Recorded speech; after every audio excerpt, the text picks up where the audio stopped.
बिस्मिल्लाहिर्रहमानिर्रहीम। एक दफ़ा नबी करीम सल्लल्लाहु अलैहि वसल्लम ने हज़रत आयशा सिद्दीक़ा रज़ियल्लाहु ताला अन्हा से फ़रमाया कि तुम्हें तुम्हारे हज और उम्रा के सफ़र में जो अजर मिलता है वो तुम्हारी मुशक्क़त और उस दौरान पेश आने वाले अखराजात की बुनियाद पर मिलता है।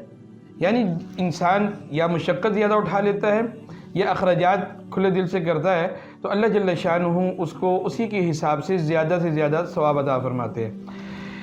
हमें चाहिए बतौर मुसलमान हज उम्रा का जब हम सफ़र कर रहे हों तो हमें अच्छे से अच्छे पैकेजेस लेने चाहिए। वहाँ पे हमें अपने अखराजात में कमी नहीं करनी चाहिए, ये सोच करके कि मैं हज बैतुल्लाह की अदायगी कर रहा हूँ, वो हज जो इस्लाम का बुनियादी रुकन है। आइए 2025 में आप हमारे साथ हज बैतुल्लाह का फरीज़ा सर अंजाम दीजिए।